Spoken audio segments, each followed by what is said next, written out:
파월 연준 의장이 공식 컨퍼런스에서 미국 경제에 인플레이션 압력이 있다고 말했습니다.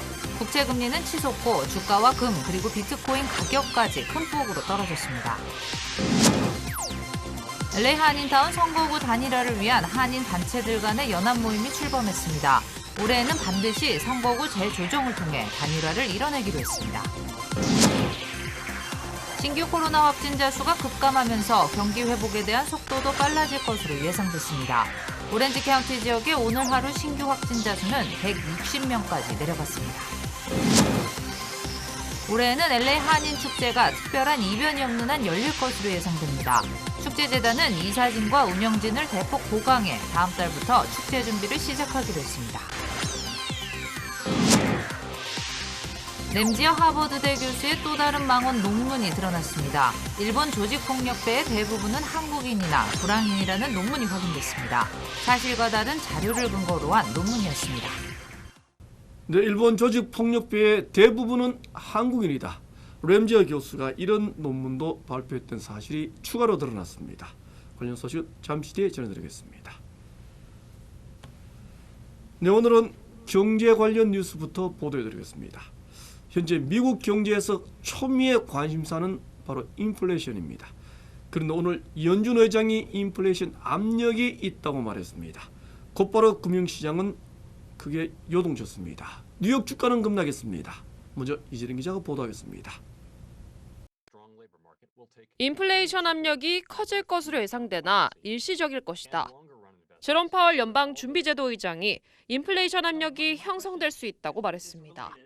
경제가 재개방되면서 경기도 개선될 것인데 그러면 일부 물가 상승 가능성이 있다는 설명입니다. 인플레이션 우려가 없다고 진단한 지난주 발언과는 상반되는 발언입니다. 하지만 연준의 통화 정책에는 변화가 없을 거라고 확인했습니다. 파월 의장은 통화 정책은 인내심을 갖고 유지할 것이라고 강조했습니다. 인플레이션이 정책을 조정해야 할 만큼 오래 가지는 않을 것이라는 게 이유입니다. 국채금리 급등에 대해선 무질서한 움직임은 아니었다고 평가했습니다. 급등을 완화하기 위해 연준이 따로 조치를 취하지는 않겠다는 뜻으로 풀이됩니다. 인플레이션이 상승 압력을 받을 수 있다는 파월 의장의 발언에 시장은 부정적으로 반응했습니다. 10년 만기 국채금리는 장중 1.5%를 뚫고 올랐고 상승하던 뉴욕 증시도 일제히 하락했습니다. SBS 이재린입니다. 네, 인플레이션 압력이 있다는 연준 의장의 발언에 국채금리는 크게 뛰었습니다. 반면에 주가와 금값 그리고 비트코인 가격은 큰 폭으로 추락했습니다. 계속해서 이상민 기자입니다. 제롬 파월 연방준비제도 의장의 인플레 공포 발언으로 10년 국채 금리가 1.54% 급등했습니다. 국채 금리가 또다시 크게 오르면서 뉴욕 증시 주요 지수가 일제히 급락했습니다. 나스닥 지수는 2.11% 폭락해 올해 상승분을 모두 반납했습니다. 테슬라 주가는 4.86% 떨어졌고 중국 전기차 업체 니오도 5.4% 내렸습니다. 다우존스 지수는 1.11% 하락했습니다. 파월 의장의 발언으로 금값과 달러 가치도 요동을 치고 있습니다. 국제 금값은 1.3% 하락해 온스당 1,695달러로 떨어졌습니다. 금값이 1,600달러대로 내려온 것은 지난해 4월 이후 처음입니다. 반면 달러 가치는 강세를 보이고 있습니다. 달러 지수는 0.77% 상승했습니다. 국채 금리 급등과 맞물려 달러 가치는 지난해 11월 수준을 회복했습니다. SBS 이삼현입니다. 네, LA 한인타운 선거구 단일화를 요구하는 한인단체들의 연합 모임이 만들어졌습니다. 선거구는 인구 총조사 후에 10년마다 조정되고 있습니다. 한인타운 선거구 단일화는 한인사회 정치력 신장의 가장 핵심 사항입니다. 보도 이재린 기자입니다. LA 한인사회의 수건 사업인 선거구 단일화. 10년 전보다는 크게 성장한 한인 정치력에 힘입어 이번에는 커뮤니티가 원하는 결과를 얻어낼 수 있다는 분위기가 형성되고 있습니다. 한인타운 커뮤니티 관계자들은 이미 연합 모임을 구성했습니다. LA 한인회와 아시안 정의진흥협회 그리고 KYCC 등 10여 개 단체들은 우선 커뮤니티의 일치된 의견을 모으기로 했습니다. 저희 그 한인 비영리 단체들끼리 물론 이제 LA 한인에 포함도 돼 있고 해서 저희가 미팅을 하는 중입니다. 이 문제에 대해서. 타인종 커뮤니티와도 적극 협력하기로 했습니다. 한인은 물론 히스패닉과 방글라데시 커뮤니티와도 적극적으로 공조하기로 했습니다. 한인 단체들뿐만이 아니고 타 단체들도 합류를 해서 같이 지금 이 디스커션을 할 예정입니다. 지역 정치인들에게도 압박을 가하고 있습니다. 선거구 단일화를 선거 공약으로 내세웠던 마크 리들리 토마스 LA시 10지구 시의원에게 약속을 지켜줄 것을 재확인했습니다. 선거구는 10년마다 시행되는 인구조사 센서스 결과에 따라 다시 조정됩니다. LA시 재조정위원회는 오는 8월 3일부터 새로운 지역구를 그리기 시작할 예정이었지만 센서스 조사 결과가 늦어져 선거구 재조정 일정도 지연될 전망입니다. 한인 커뮤니티 단체들은 10년 전의 실패를 다시 경험하지 않도록 충분한 소통을 통해 성숙하고 하나된 의견을 전달하겠다는 방침입니다. LA에서 SBS 이재린입니다. 네, LA와 오렌지 카운티 지역의 코로나 사태가 지난해 5월 수준으로 진정되고 있습니다. 실내 영업 재개 시기도 빨라질 것으로 예상됩니다. 경기 회복 속도에 대한 기대감도 한층 커졌습니다. 보도에 김민우 기자입니다. 오늘 하루 오렌지 카운티 지역에서 발생한 신규 코로나 확진자 수는 모두 160명. 지난해 5월 수준까지 코로나 사태가 감소했습니다. 이에 따라 실내 영업 재개 시기가 앞당겨질 수 있다는 기대감이 높아지고 있습니다. 소매점 실내 영업에 더해 식당 내 식사가 조만간 가능한 수준에 도달했습니다. 일주일 평균 하루 확진자 수가 크게 감소하면서 경기 회복 속도에 대한 기대감도 점차 커지고 있습니다. 이에 반해 오늘 하루 LA 카운티 지역 하루 신규 확진자 수는 2,000명을 넘었습니다. 오늘 하루 신규 확진자 수는 2,253명으로 하루 전보다 수치가 상승했습니다. LA 카운티 보건국은 영국과 브라질에서 발생한 변이 바이러스가 변수라며 경각심을 가져야 된다고 거듭 강조했습니다. 여행 경계령도 여전히 유효하다며 거주지에서 120마일 이상 떨어진 필수적이지 않은 모든 여행은 삼가하라고 덧붙였습니다. 게빈 뉴섬 캘리포니아 주지사는 오늘 백신 할당량 중 40%를 코로나 피해가 가장 심한 지역에 공급하겠다고 밝혔습니다. 코로나 전파율을 낮추고 경제 재개방에 박차를 가하겠다는 겁니다. We are committing 40% of all the vaccines to communities and census and zip codes like the one we're in today. 대부분 접종률이 저조한 히스패닉과 흑인 커뮤니티 지역으로 나타났습니다. 남가주의 경우 사우스 LA와 컴튼 그리고 산타이나를 비롯해 한인타운과 차이나타운까지 대상에 포함됐습니다. 한인 업주들은 최근 꾸준한 코로나 하락세와 빠른 백신 공급으로 조만간 실내 영업이 가능할 것이라는 기대감이 높아졌습니다. LA에서 SBS 김민우입니다. 아스트라제네카 백신 효과에 대한 의문 그동안 적지가 않았습니다. 근데 최근에는 고령층에서도 80% 이상의 효과가 나타났다는 연구 결과가 잇따라 나왔습니다. 유럽 국가들부터 접종 승인이 이어지고 있습니다. 김영하 기자가 보도하겠습니다. 독일 정부가 어제 아스트라제네카 코로나19 백신을 65세 이상에 접종하는 것을 공식 승인했습니다. 메르켈 총리는 이에 따라 접종을 기다리고 있는 고령층이 좀 더 빨리 백신을 맞을 수 있을 것으로 기대했습니다. Wird es wohl so sein, dass die Ständige Impfkommission, und dem folgen wir gerne, AstraZeneca auch für höhere Altersgruppen zulassen wird. Die neuesten Studien haben dafür ja Evidenz ergeben. 영국 브리스톨대 연구진은 그제 아스트라제네카 코로나19 백신이 노인과 고위험군의 중증 예방에 80% 이상 효과가 있다는 연구 결과를 발표했습니다. 지난달 에든버러대 연구에선 스코틀랜드에서 아스트라제네카 접종 4주 후 입원 위험이 90% 안팎으로 낮아진 것으로 나타나기도 했습니다. 이유는 지난 1월 말 18세 이상 모든 성인에 대해 아스트라제네카 백신 접종을 승인했지만 일부 유럽 국가들은 임상자료 부족을 이유로 고령층에 대한 접종을 제한해왔습니다.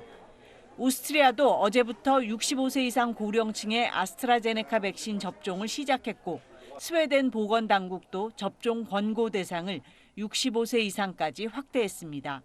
벨기에와 헝가리도 각각 55세와 60세 미만으로 제한했던 접종 대상을 고령층까지 확대했습니다. SBS 김영아입니다. 네, LA 한인 축제. 올 가을에는 코로나 사태에도 불구하고 축제가 열릴 것으로 예상됩니다. 축제재단은 이사진을 대폭 늘리고 운영진도 보강했습니다. 다음 달부터는 축제 준비도 시작하기로 했습니다. 이사민 기자가 취재했습니다. 올가을 LA 한인축제가 열린다. LA 한인축제재단이 코로나 사태가 진정세를 보이면서 LA 한인축제 준비에 착수했다고 밝혔습니다. 이 모든 제재가 풀리고 있고 지금 캘리포니아 지금 LA도 지금 굉장히 많이 풀리고 있기 때문에 이번 축제는 제가 생각하기로는 100% 열릴 수 있다고 지금 생각하고 있습니다. 9월 말로 계획하고 있던 LA 한인축제. 축제재단 측은 이사진을 10명 정도로 늘려 공정하고 투명한 축제를 준비하겠다고 약속했습니다. 정말로 봉사하겠다는 젊은 사람들. 지금 현재는 7명에서 10명. 더구나 체계적인 축제 준비를 위해 7명 정도로 구성된 운영위원회를 구축하기로 했습니다. 젊은 사람들이 정말로 우리 축제를 위해서 한번 일을 해보겠다는 사람들이 젊은 사람이 많으면은 운영위원회를 만들어 가지고 그 젊은 사람들이 직접 축제를 해보는 거, 하는 거, 그걸 내가 한번 딱 보고 싶어 지금 사실은. 본격적인 축제 준비에 돌입한 LA 한인축제재단. 재단 이사진들은 지방자치단체들과 만남을 갖기 위해 이번 달 말 한국을 방문할 예정입니다. 제한된 축제 장소 문제를 해결하기 위해 올림픽도로 일부를 차단해 축제 장소로 사용하는 방안도 축제재단은 검토하고 있습니다. LA에서 SBS 이삼현입니다. 네, 지난주 신규 실업수당 청구 건수가 2주 만에 다시 증가했습니다. 연방노동부는 전문가들의 예상치인 75만 건보다 작은 74만 5천 명이 신규 실업수당을 청구했다고 밝혔습니다. 고용시장에는 여전히 코로나 사태가 큰 영향을 미치고 있는 것으로 해석됐습니다. 일부 전문가들은 동남부 지역을 강타했던 한파에 따른 실업자 증가라는 점을 지적했습니다. 네, 극우주의자들과 음모론자들이 예고했던 3월 4일 미 대통령 취임식은 일어나지 않았습니다. 극우주의자들은 그동안 오늘 3월 4일 트럼프 전 대통령에 공식 취임할 것이라고 주장해왔습니다. 이에 따라 긴급히 투입된 5천여 명의 주방위국은 워싱턴 의사당 주변에 배치돼 경계작전을 펼쳤습니다. 연방 하원도 만원의 사태에 대비해 오늘 하루 일정을 소화하지 않았습니다. 네, 다음 소식 전하겠습니다. 일본 조직폭력배 상당수는 한국인들과 불황인들이었다. 하버드대 램저 교수가 이런 내용의 논문을 발표했던 사실이 새롭게 드러났습니다.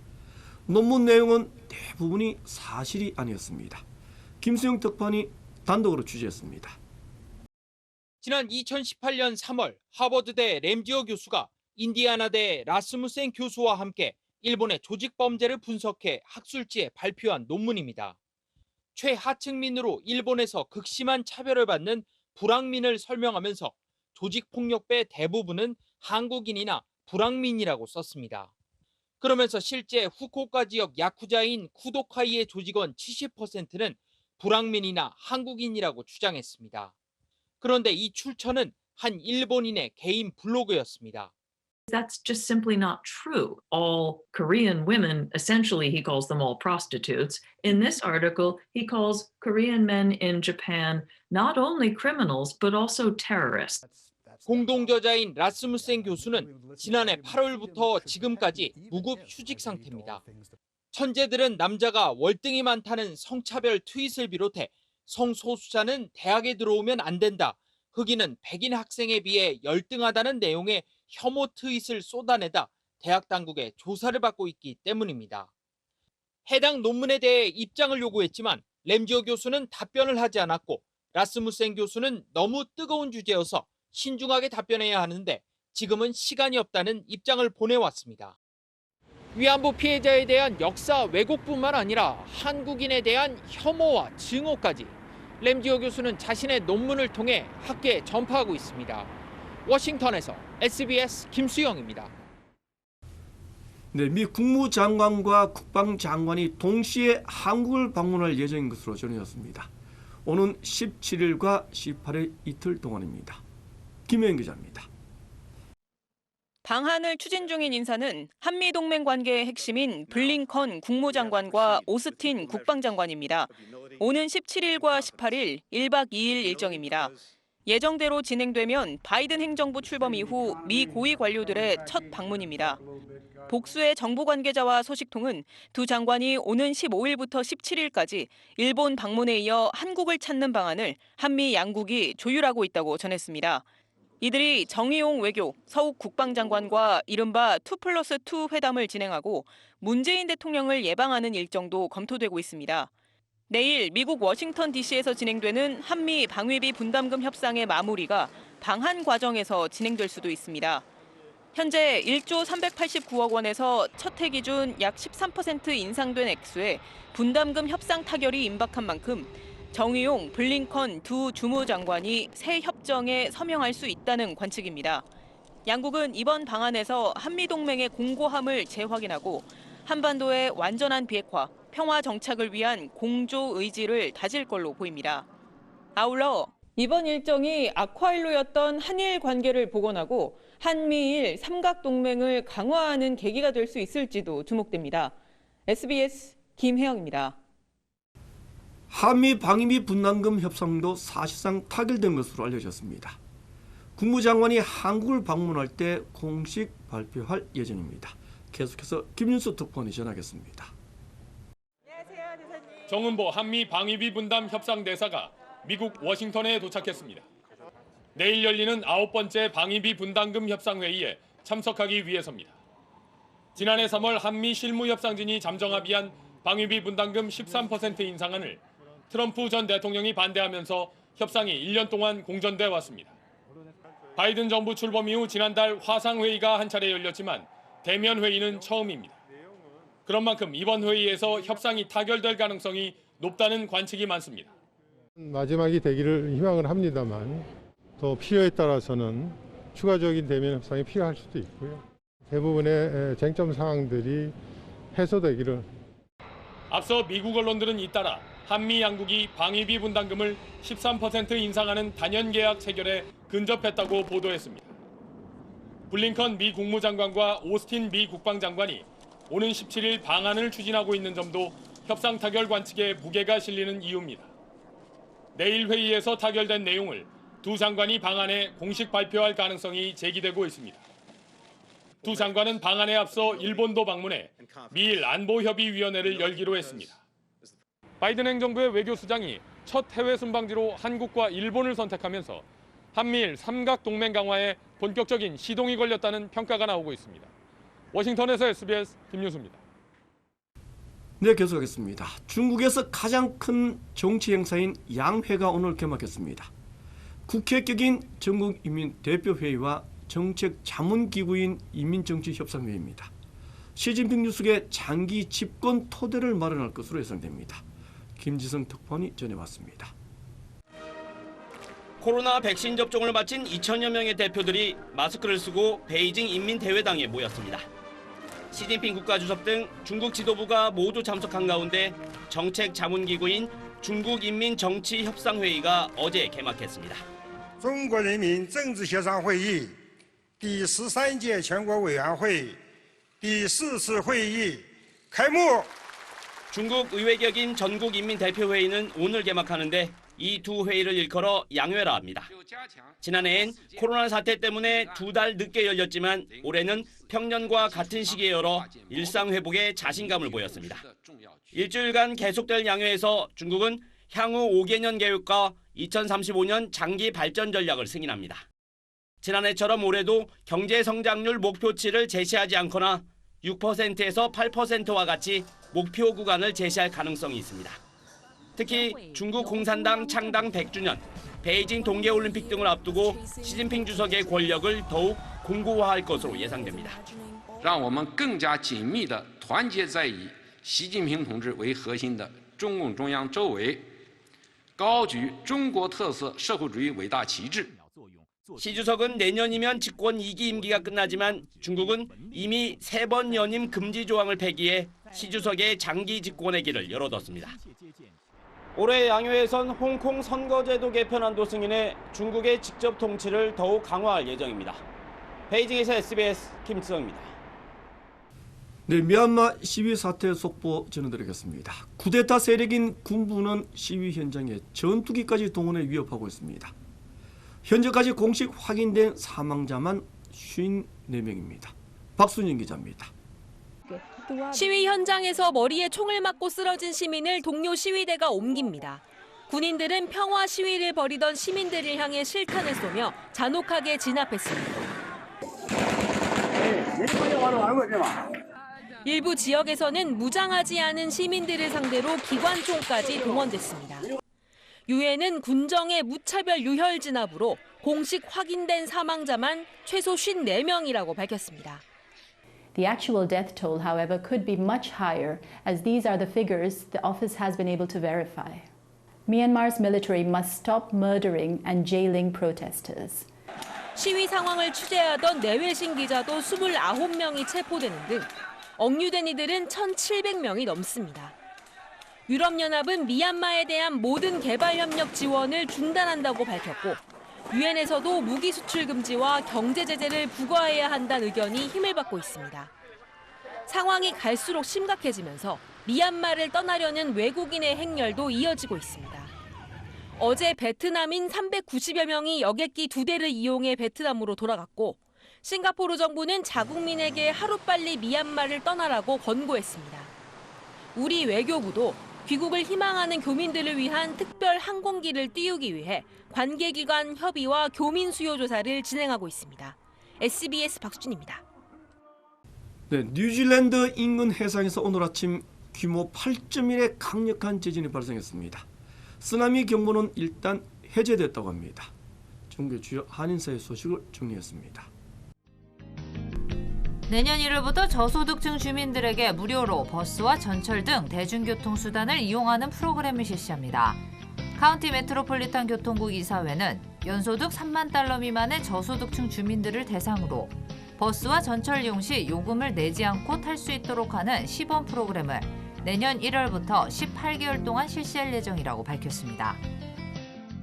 얼바인시가 체납 렌트비의 최대 80%까지 보조금을 지급하는 프로그램을 실시합니다.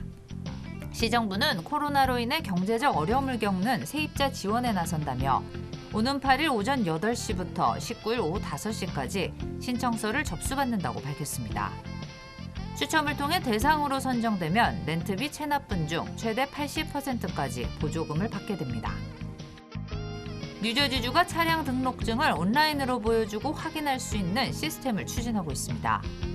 주 상원은 현재 차량 등록증 대신 교통규칙 위반 또는 사고 시 휴대폰을 통해 온라인으로 보여주고 확인받는 온라인 차량 등록증 시행 법안을 통과시켰고 주 하원에 상정된 상태라고 밝혔습니다. 하워드 카운티에서 정차한 스쿨버스를 추월하는 운전자들에 대한 단속이 강화됩니다. 하워드 카운티는 스쿨버스에 감시 카메라를 장착해 운전자를 적발할 예정으로 벌금은 오는 4월 1일부터 발급되며 벌점은 추가되지 않는다고 밝혔습니다. 북가주 페타류마시가 전국에서 최초로 주유소 신축을 금지합니다. 페타류마 시위에는 탄소 배출로 인해 기후변화가 심각해져 전기 등 대체 에너지 사용을 권장하기 위해 주유소 신축을 금지하는 안을 통과시켰습니다.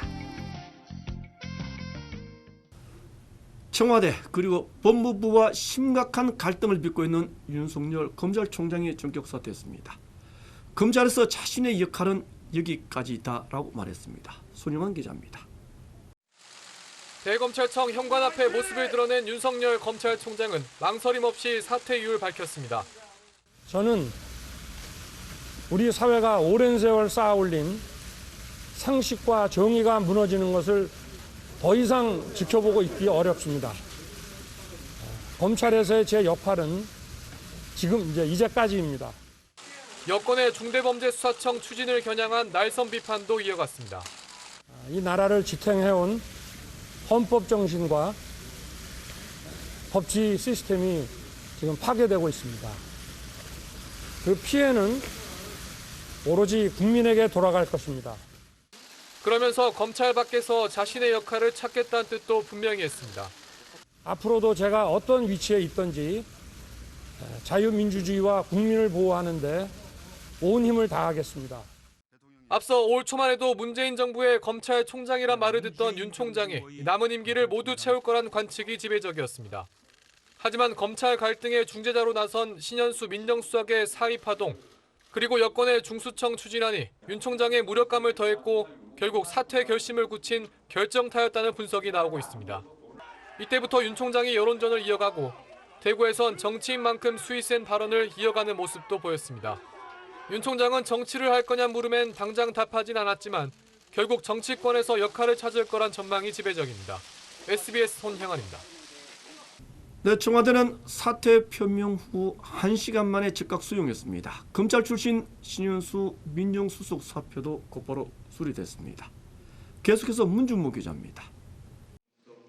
윤석열 검찰총장이 사의를 표명한 지 약 1시간 뒤 청와대 국민소통수석은 딱 한 문장짜리 브리핑을 했습니다. 문재인 대통령은 윤석열 검찰총장의 사의를 수용했습니다.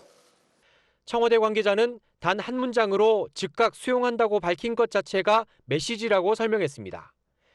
구구절절 대응하는 것 자체가 불쾌하다는 청와대 내부 기류를 브리핑에 담았다는 해석이 나왔습니다. 윤 총장의 사의를 수용하겠다고 밝힌 지 또 1시간 뒤엔 청와대 민정수석도 교체했습니다.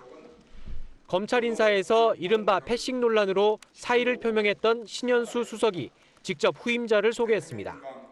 민정수석으로서 마지막 임무를 수행하고자 이 자리에 섰습니다. 현 정부에서 검찰 출신으론 처음 민정수석을 맡았지만 악화일로였던 청와대와 검찰 사이, 결국 해법을 찾지 못하고 윤 총장이 사의를 밝힌 날 청와대를 떠나게 됐습니다. 여러 가지로 능력이 부족해서 이렇게 떠나게 되었습니다. 떠나가더라도 문재인 정부의 성공적인 마무리를 지켜보고 성원하겠습니다. 후임은 김진국 감사원 감사위원입니다. 김신임 수석은 변호사 출신으로 노무현 정부 청와대에서 당시 민정수석이던 문 대통령 밑에서 법무비서관으로 일했습니다. SBS 문준모입니다.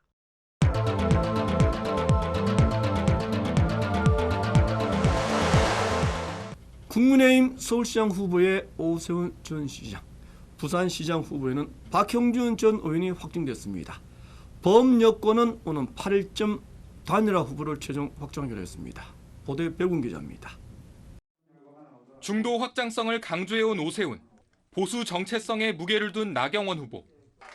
100% 일반 시민 여론조사로 치러진 경선의 승자는 오세훈이었습니다. 오 후보는 41.6%의 지지를 얻어 여성 가산점을 더해 36.3%를 얻은 나 후보를 눌렀습니다. 승리를 예측하지 못했다는 오 후보. 후보 수락 연설에서 10년 전 서울시장직 중도 사퇴를 용서받을 날을 준비해왔다며 눈시울을 붉혔습니다. 임기를 다 마치지 못한 시장으로서 10년간 살아오면서 그 죄책감. 국민의힘 핵심 관계자는 두 후보 격차가 예비 경선 때보다 더 벌어졌다고 전했습니다. 오 후보는 제3지대 승자인 국민의당 안철수 후보와 범야권 단일화를 꼭 이루겠다며 조속히 만나겠다고 했는데 안 후보도 화답했습니다. 조만간에 만남을 통해서 건설적인 협력 방안에 대해서 논의를 하기를 희망합니다. 국민의힘 부산시장 경선에선 박형준 후보가 54.4%의 지지로 박성훈, 이현주 후보를 압도했습니다. 잘못된 권력의 횡포로 인해서 빚어지는 이 선거에 정의가 살아있음을. 범여권에서 서울시장을 향해 뛰는 민주당 박영선, 시대전환 조정훈 후보는 오는 8일 단일화를 앞두고 TV토론을 했습니다. 서울시 대전환, 서울시 대전환. 두 사람이 만나면 아마 더 좋은 그림이 만들어지지 않을까. 보선 최대 변수는 역시 단일화. 19일 후보 등록 마감, 29일 투표용지 인쇄 전까지 여야는 각각 치열한 수싸움을 이어갈 전망입니다. SBS 백운입니다. 신도시 투기 의혹을 조사하기 위한 정부 합동조사단이 출범했습니다. 과천과 안산 모두 조사 대상에 포함시키기로 했습니다. 김하인 기자입니다. 3기 신도시 땅 투기 의혹을 전수조사하라는 문재인 대통령 지시 하루 만에 정부 합동조사단이 출범했습니다. 총리실을 중심으로 국토부와 행안부, 경찰청이 참여해 다음 주까지 전수조사를 마무리하고 결과를 발표하기로 했습니다. 1차 조사 대상은 LH와 국토부의 전체 직원입니다. 경기도와 인천 등 지자체의 담당 공무원과 공기업 임직원들도 조사 대상인데 이들의 배우자와 직계 좀비 속의 토지 소유 및 거래 현황도 확인할 방침입니다. 조사 대상 지역도 확대됐습니다. 기존 3기 신도시 6곳에 100만 제곱미터 이상 택지인 과천과 안산 장상지구가 포함됐습니다. LH 사장 출신인 변창흠 국토부 장관은 이번 사태 이후 처음으로 고개를 숙였습니다. 책임을 통감하며 국민 여러분께 깊은 사과의 말씀을 드립니다. 변 장관은 그러면서 이번 논란에도 이사 공급 대책 등 기존 주택 공급 대책을 차질 없이 추진할 계획이라고 밝혔습니다. 하지만 정부의 전수조사 결과 투기 의혹의 실체가 추가로 확인될 경우 이번 사태의 진원지인 LH가 추진하는 정책에 대한 부정적 여론은 더 커질 걸로 보입니다. SBS 김하영입니다. 일부 한국토지주택공사 직원들은 반발했습니다. 부동산에 투자하지 말라는 법이 있는지를 따져 물었습니다. 계속해서 김기태 기자입니다. 직장인 익명 커뮤니티 블라인드에 LH 직원 명의로 작성된 글들입니다. LH 직원들이라고 부동산 투자하지 말란 법이 있느냐, 내부 정보를 활용해 부정하게 투기한 것인지는 법원이나 검찰에서 판단할 사안이라거나 또 다른 직원은 광명 시흥은 누가 개발해도 개발될 곳이었다고 주장했습니다. 직원 일부의 이런 인식은 느슨한 법망 탓이란 분석이 나옵니다. 부패방지법은 업무 처리 중 알게 된 비밀을 이용해 재산상 이득을 취하는 걸 막고 있고 공공주택특별법도 업무 처리 중 알게 된 정보를 목적 외로 사용한 경우 처벌하도록 규정합니다. 그러다 보니 넓은 범위의 업무 관련성이 인정되는 투기 의심 사례를 제재할 방법은 사실상 없습니다. 택지 지구 지정과 관련된 그 직무를 한 사람만 이제 그 직무 누설한 것에 대한 처벌이 되는데 이 보상과 직원과 같이 그 직무를 좀 넘겨받은 경우에는 대상이 안 되기 때문에 그 직무범위를 좀 넓게 해석을 하거나. 미공개 중요 정보를 이용한 증권 거래를 금지하는 자본시장법은 내부자의 범위를 대다수 직원으로 넓게 보고 있고 또 불법 이익의 최대 5배를 몰수하도록 규정하고 있습니다. 반면 공공주택특별법은 환수 근거조차 없고 부패방지법은 징벌적으로 몰수하진 않습니다. SBS 김기태입니다.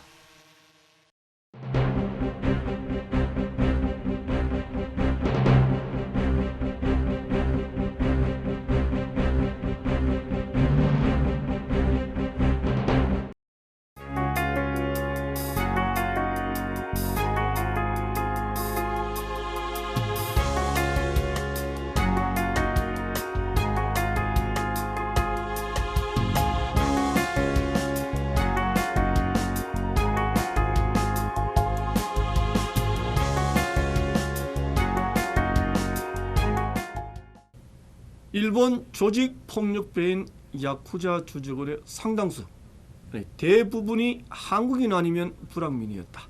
하버드 법대 교수가 발표한 논문 내용입니다. 그런데 알고 보니 저자는 바로 망언 교수인 램지어 교수였습니다. 문제는 사실이 아니라는 사실입니다. 개인 블로그를 근거로 논문을 작성했다고 합니다. 단순한 망언이 아니라 한국인을 비하하는 의도적인 논문이라는 생각입니다. 학술의 자유라는 허울 속에 숨겨진 망발입니다. 범죄 행위에 가깝다는 생각입니다. 램지어 교수, 아마 지금쯤 또 다른 가짜 논문을 쓰고 있을지도 모르겠습니다. 이것을 마치겠습니다. 고맙습니다.